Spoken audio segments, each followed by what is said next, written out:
اعوذ باللہ من الشیطان اللعین الرجیم بسم اللہ الرحمن الرحیم الحمد للہ الذی ہدانا لہذا وما کنا لنہتدی لولا ان ہدانا اللہ لقد جاءت رسل ربنا بالحق ثم الصلاة والسلام علی اشرف الانبیاء والمرسلین سیدنا و نبینا و شفیعنا و حبیب قلوبنا و طبیب نفوسنا مولانا و مول الکونین جد الحسن والحسین ابی القاسم مصطفیٰ محمد اللہم صلی علی محمد وآل محمد وعلی اہل بیتہ الطیبین الطاہرین المعصومین المظلومین المنتجبین المنتخبین الغر المیامین ولعنت اللہ علی اعدائہم اجمعین من الآن الى قیام یوم الدین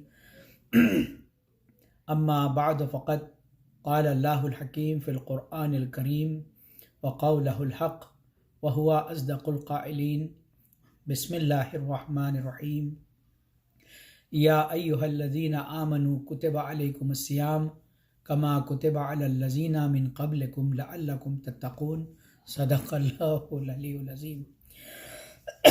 حاضرین محترم، ناظرین محترم، السلام علیکم۔ ایک مرتبہ پھر آپ مومنین کی خدمت میں حاضر ہوا ہوں خداوند منان کے اس ماہ بابرکت کی مبارکباد پیش کرنے۔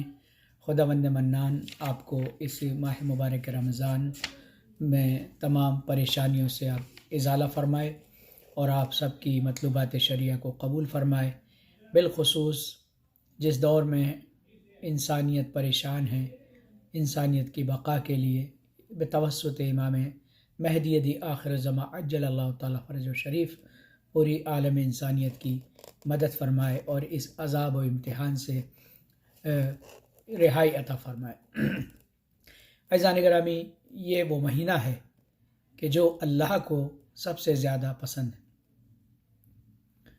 اور اس کا نام اللہ نے اپنے ناموں میں سے ایک نام رکھا، یعنی رمضان۔ اللہ کا نام ہے رمضان، اور رمضان المبارک، لہٰذا اس نام کو تنہا نہ لیا جائے بلکہ اس کے ساتھ لفظ مبارک ضرور جوڑا جائے۔ کہتے ہیں کہ اس مہینے کا تعارف اللہ اس طرح سے کروا رہا ہے: شہر رمضان الذی انزل فیہ القرآن۔ یہ وہ مہینہ ہے، رمضان کا وہ مہینہ ہے، الذی انزل فیہ القرآن، کہ جس میں ہم نے قرآن مجید کو نازل فرمایا ہے۔ اور اللہ سبحانہ و تعالیٰ نے اس مہینے کو اپنا پسندیدہ اور محبوب مہینہ اور افضل مہینہ قرار دیا۔ اس کے تمام دنوں کو عام دنوں پر افضل بنایا۔ اس کی راتیں دیگر مہینوں کی راتوں سے زیادہ افضل اور بابرکت ہیں اور بہتر ہیں، کیونکہ اسی مہینے کی رات میں خداوند عالم نے قرآن مجید کو نازل فرمایا۔ سورہ قدر میں پڑھتے ہیں بسم اللہ الرحمن الرحیم: انا انزلناہ فی لیلۃ القدر وما ادراک ما لیلۃ القدر لیلۃ القدر خیر من الف شہر، کہ پروردگار عالم نے خود کہا کہ تم کیا جانو کہ یہ شب قدر کیا ہے، اس کو تم درک نہیں کر سکتے، پہنچ نہیں سکتے۔ لہٰذا اس مہینے کو اور اس کی دنوں کو اور اس کی راتوں کو ثواب قرار دیا اور افضل قرار دیا۔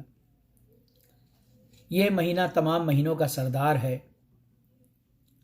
خدا نے اس مہینے میں اپنے بندوں کو اپنا مہمان بنایا اور ان کو روزہ دار کے لقب سے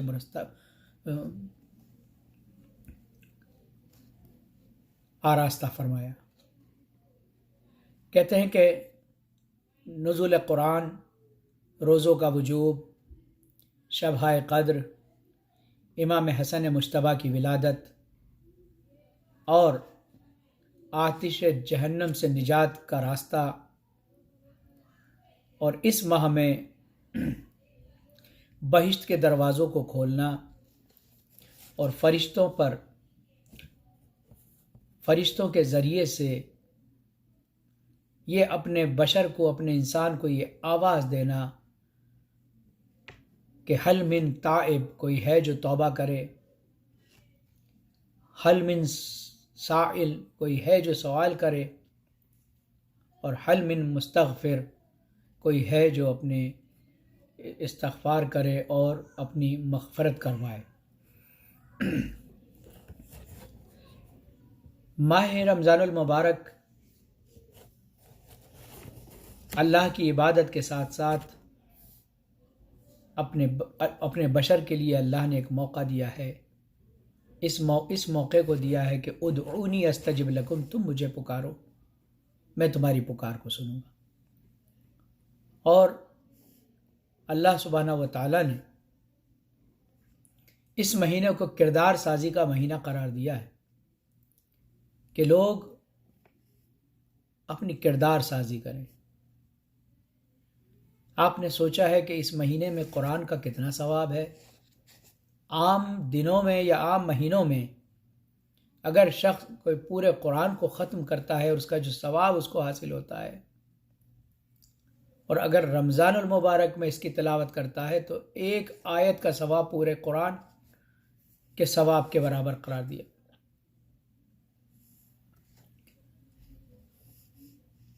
اور اس مہینے کو ضیافت الہی کا مہینہ قرار دیا کہ انسان اللہ کا مہمان ہے، کیونکہ اس مہینے میں ہم اللہ کے مہمان ہوتے ہیں، اس لیے زیادہ سے زیادہ عبادت، اطاعت، خدا کی زیادہ مشغول رہنے کا حکم ہے۔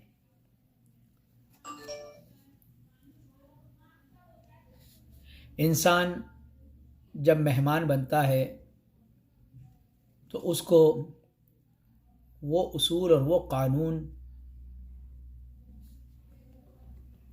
کی پابندی کرنی پڑتی ہے کہ جو میزبان کے بنائے ہوئے ہوتے ہیں۔ اب انسان اس میں مہمان ہے، اور اللہ نے اپنے مہمان کے لیے جو بندوبست کیا ہے، حدیث رسول صلی اللہ علیہ وسلم میں ارشاد ہوتا ہے، قال رسول اللہ صلی اللہ علیہ وآلہ وسلم، نوم الصائم عبادہ، روزہ دار کی نیند جو ہے وہ عبادت ہے، وَنَفَسَهُ تسبیح، اور اس کا نفس تسبیح ہے۔ جب انسان سفر مادی کرتا ہے تو اس کے لباس پر گرد و غبار لگ جاتی ہے، اور جب آپ کہیں مہمانی پہ جاتے ہیں تو سفر کرتے ہیں اور اس کے بعد اپنا سامان بھی لے جاتے ہیں اور اس لباس کو پہنتے ہیں، وہاں پر نہا کر دھو کر، پسینے کی بو، راستے کی گرد و غبار۔ تو اس مہینے میں اگر کوئی گناہگار اپنے لباس پر گناہوں کے داغ لے کر بھی آتا ہے تو خداوند عالم اس کو توبہ کے غسل کے ذریعے نہلا دھلا کر پاک و صاف کر دیتا ہے۔ اللہ سب سے زیادہ اپنے توبہ کرنے والے بندوں کو چاہتا ہے۔ ان اللہ یحب التوابین، کہ بالتحقیق بے شک اللہ اپنے توبہ کرنے والے بندوں سے بڑی محبت کرتا ہے۔ ایسا کیوں؟ آپ اندازہ لگائیے کہ ایک ماں کے اگر 4 بیٹے ہیں اور ان میں سے کسی ایک بیٹے کو ڈاکو اغوا کر لیں، اور جب وہ بیٹا اغوا ہو جاتا ہے تو ماں کا دل بے چین ہو جاتا ہے، وہ اس کی توجہ کا مرکز وہ بچہ زیادہ ہوتا ہے کہ جو اغوا کر لیا گیا اس کی آنکھوں سے دور ہے، اس کے پاس رہنے والے بقیہ بچوں کے بارے میں وہ اتنا کچھ نہیں سوچتی، انہوں نے کھایا یا نہیں کھایا، سوئے نہیں سوئے، کوئی فکر نہیں ہے، چونکہ گھر میں ہیں، آنکھوں کے سامنے ہیں۔ لیکن جب کوئی بچہ اغوا ہو جاتا ہے تو وہ بچہ ماں کی محبت کا مرکز بن جاتا ہے، توجہ کا مرکز بن جاتا ہے، اور وہ سوچتی ہے کہ نہ جانے اس نے کھایا ہوگا کہ نہیں، اس کو سونے کے لیے اس کو آرام ملا ہوگا کہ نہیں، لیکن جب وہ بچہ چھوٹ کر آتا ہے تو جتنا پیار وہ اپنے اس بچے کو کرتی ہے ان بچوں کو نہیں کرتی جو اس کے پاس تھے۔ عزیزان گرامی، جب اللہ کے کسی بندے کو شیطان اغوا کر لیتا ہے تو وہ بندہ اللہ کی توجہ کا مرکز بن جاتا ہے، اور خدا اس کو پورے راستے فراہم کرتا ہے کہ وہ پلٹ آئے، اور اس کے لیے توبہ کے دروازے کو کھلا رکھتا ہے۔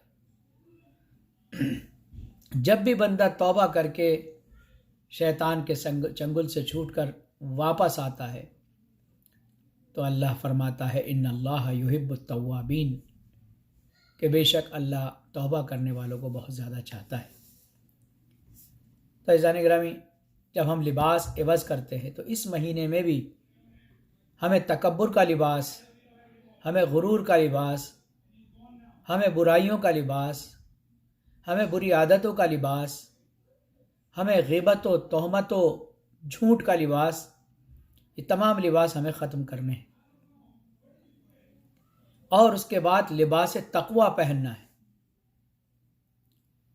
اور خدا بند عالم رمضان المبارک میں یہی تو فرماتا ہے لعلکم تتقون، کہ جہاں پر اس نے روزوں کو اور امتوں کی طرح لکھ دیا ہے یا ایھا الذین آمنوا، اے ایمان لانے والو، کتب علیکم الصیام، تمہارے لیے بھی میں نے صیام یعنی ماہ رمضان کے روزے لکھ دیے ہیں، کما کتب علی الذین، جس طرح سے تم سے پہلے کی امتوں پہ لکھ دیے تھے، لعلکم تتقون، کہ شاید تم اس کے ذریعے متقی بن جاؤ۔ تو خداوند عالم نے لباس تقوی کا موقع اس مہینے میں روزداروں کو فرمایا ہے۔ امام زین العابدین علیہ الصلاۃ والسلام دعائے مکارم الاخلاق میں ارشاد فرماتے ہیں کہ الہی البسنی زینت المتقین، خدایا مجھے متقین کے لباس سے آراستہ فرما دے۔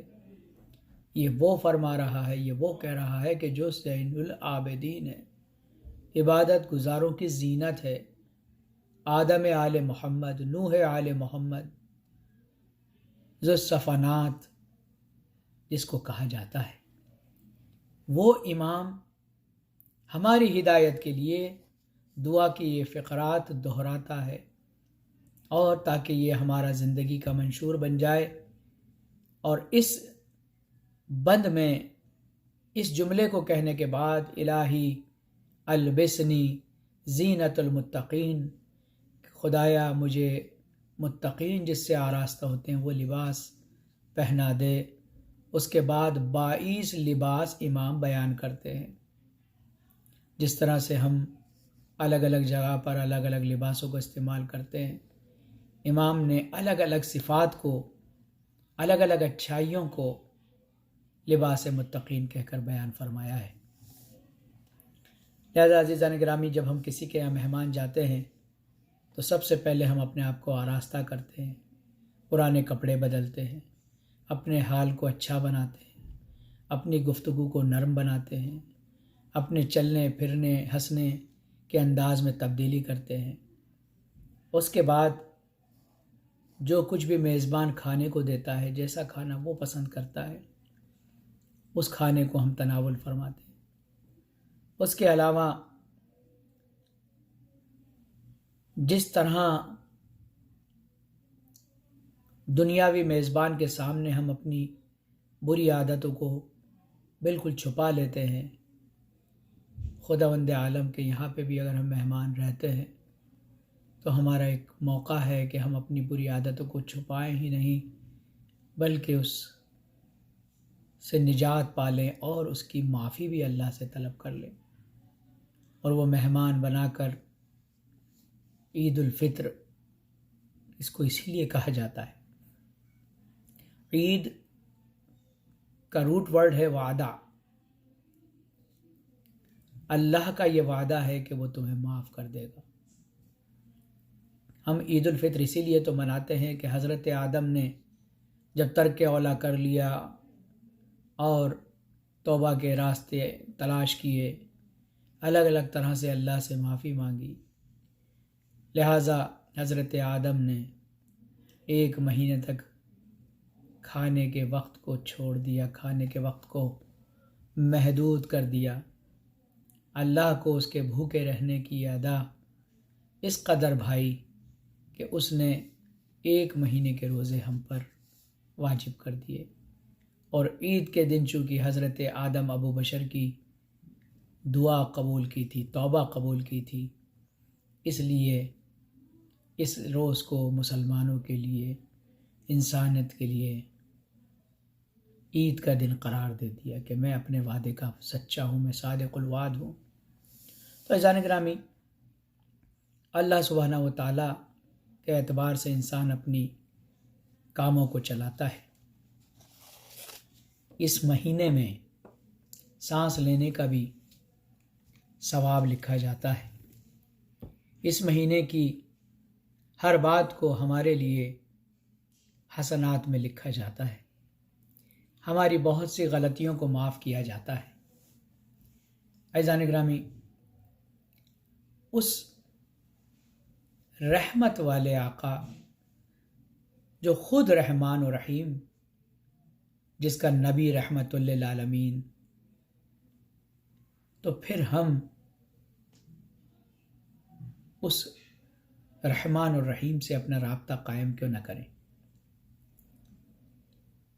آپ جانتے ہیں کہ ہمارے اماموں نے اپنی زندگی کو اس بات پہ صرف کر دیا کہ وہ اللہ کو راضی کرنے کے طریقے ہم تک پہنچا سکیں، ورنہ اللہ تو ان سے راضی تھا ہی۔ ہم سے نمازوں کی کہا جاتا ہے اور ان کو روکا جاتا ہے کہ یا ایھا المزمل قم اللیل الا قلیلا، اے میرے کملی اوڑھنے والے، راتوں کو اٹھو لیکن اتنا نہیں کہ پیروں پہ ورم آ جائیں، الا قلیلا، کم اٹھو۔ عزیزان گرامی، یہ وہ راتیں ہیں کہ جو ہمارے اور آپ کے لیے اللہ سے رابطہ قائم کرنے کی رات ہے، اور ایسے وقت میں کہ جہاں پوری انسانیت لاک ڈاؤن ہو گئی ہے، جہاں پر ہر انسان اپنی طاقت اور قدرت کے ہوتے ہوئے اس نہ دکھائی دینے والے عذاب کہیں یا امتحان کہیں، اس سے گھبرا گیا ہے۔ ایسا دشمن کہ جو نظر بھی نہیں آ رہا، ایسا دشمن جس کی مہار کو یہ زمانہ۔ تو عزیزان گرامی، یہ انسان کو بیدار کرنے کے لیے بھی ہے، یہ انسان کو اس کی حقیقت دکھانے کے لیے بھی ہے، یہ انسان کو اس کی اصل بتانے کے لیے بھی ہے کہ چاند پر قدم رکھنے والا انسان آج ایک وائرس سے پریشان ہے۔ لیکن عزیزان گرامی، بیماریاں اور عذاب اور بلائیں ہی صرف امتحان نہیں ہوتی، جن بیماروں کا امتحان ہو رہا ہے وہ الگ ہے، لیکن اس کے ساتھ ساتھ ہزاروں قسم کے امتحان بندے کے لیے جاتے ہیں۔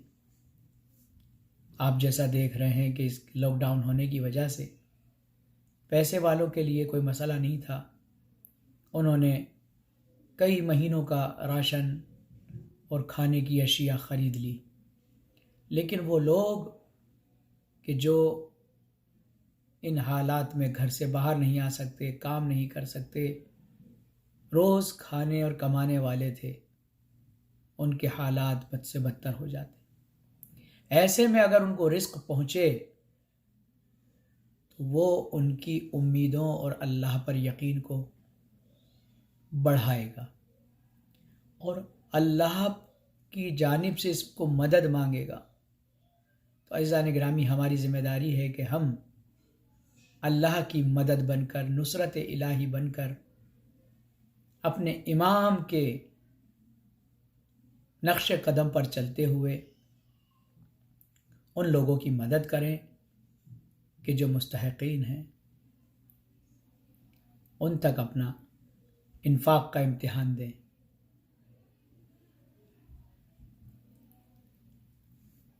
اپنی سچائی کا امتحان دیں،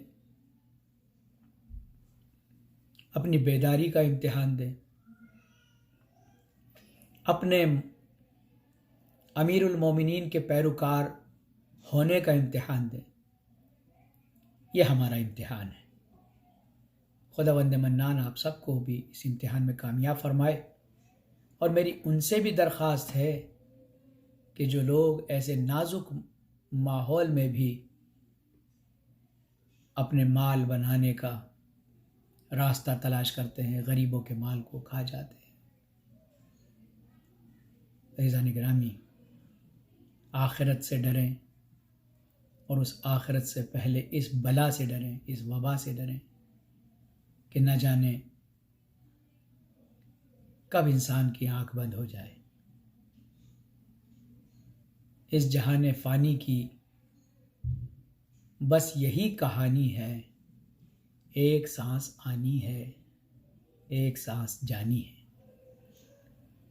تو عزیزو، مل کر انسانیت اور پیروکار اہل بیت ہونے کا ثبوت دیں، اپنی جتنی بھی رنجشیں ہیں ان کو ختم کر دیں،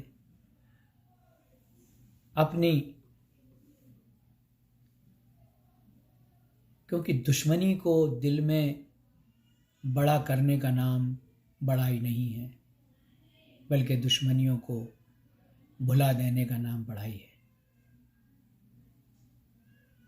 لہٰذا ہم اپنا دل بڑا کریں اور امام زمانہ کی آمد اور ان کے انتظار کے پروگرام کے تحت ہم اپنے آپ کو مخلص بنا لیں، ہم اپنے آپ کو ان کا پیروکار بنا لیں، کیونکہ امام کے لیے بہت زیادہ کی ضرورت نہیں ہے۔ کہتے ہیں کہ جب افغانستان میں حملے ہو رہے تھے تو ایک شخص تھا جس کا پورا گھر تباہ و برباد ہو گیا تھا، بچے مارے گئے، زوجہ ماری گئی، تنہا اپنی جان بچانے کے لیے وہ افغانستان کی سرحد سے ایران کی طرف آ گیا، اور آنے کے بعد اس نے کہا میں یہاں پر کس کو جانتا ہوں؟ اس کے دل نے ایک آواز دی کہ زہرا کے مرضیہ کا لال مہدی آخر الزماں، وہ تو پوری دنیا کا مالک ہے، کیوں نہ ان سے رابطہ قائم کیا جائے۔ اس شخص نے امام کو پکارا، کہا کہ فرزند رسول عزت سے زندگی گزاری ہے، اس پردیس میں بھی میں عزت کی زندگی گزارنا چاہتا ہوں، لہٰذا آپ میری مدد فرمائیے، میں کوئی چھوٹا سا کام کر لوں تاکہ میں عزت کی روٹی کھا سکوں۔ میں اس عزت کے کاروبار میں آپ کو اپنا شریک بناتا ہوں، آپ میرے مالک ہیں، جو کچھ کماؤں گا آدھا میرا آدھا آپ کا۔ اس نظر کے اور اس نیت اور اس عہد و پیمان کے ساتھ یہ شخص سرزمین قم پر آ گیا، اور آنے کے بعد اس نے جوتیاں گانٹھنے کی ایک چھوٹا سا کھوکا تیار کر لیا، اور اپنی زندگی کا گزر بسر اسی کی درآمد سے کرتا، لیکن غروب آفتاب سے پہلے جو کچھ وہ دن میں کماتا اس میں آدھا پیسہ نکال کر پڑوس کی مسجد کے پیش نماز کو دے دیتا۔ انہوں نے پوچھا یہ کس طرح کے پیسے ہیں؟ تو کہا کہ یہ امام کے خزانے میں ڈال دو۔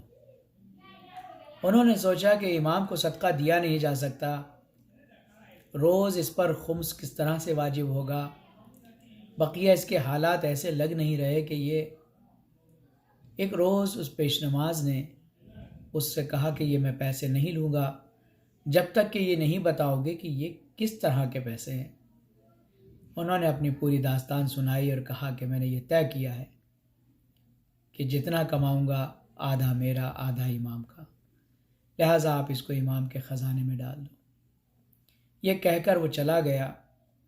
ایک روز ایک عالم دین آیت اللہ اس مسجد میں کسی کے چہلم کی مجلس کے سلسلے میں تشریف لائے، تو اس وقت انہوں نے ان عالم دین سے کہا کہ آقا، ایک شخص ہے جو اس طرح سے ہر روز مجھے پیسے دے کے جاتا ہے اور کہتا ہے امام کے خزانے میں ڈال دو۔ اس نے مجھے داستان سنائی تھی کہ میں اس طرح سے پریشان حال تھا اور میں نے امام کو شریک بنایا ہے، لہٰذا میں یہ آدھا اپنا کمائی ہر روز کی امام کو دے دیتا ہوں۔ تو آیت اللہ نے پوچھا کہ تم جانتے وہ کہاں رہتا ہے؟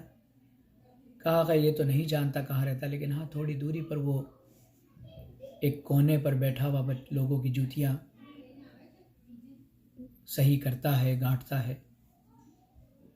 کہتے ہیں کہ یہ پا برہنہ اس سمت دوڑ پڑے اور دیکھا کہ وہ شخص جوتیاں گاٹ رہا ہے۔ کہتے ہیں کہ میں نے بہت چاہا کہ میں روڈ کے اس طرف جا کر اس سے بات کروں، لیکن میرے پیر زمین پر جم گئے، میں ہل نہیں سکتا تھا۔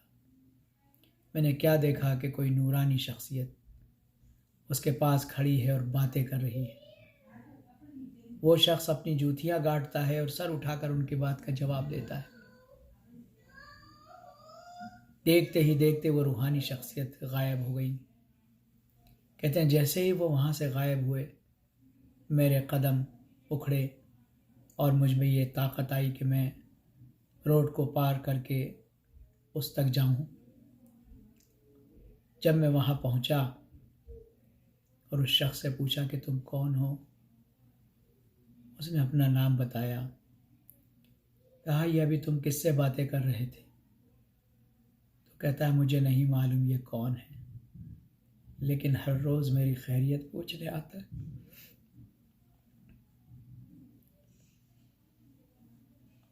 عزیزو، یہ آل محمد ہیں، ان کو خزانوں سے آپ اپنی طرف متوجہ نہیں کر سکتے۔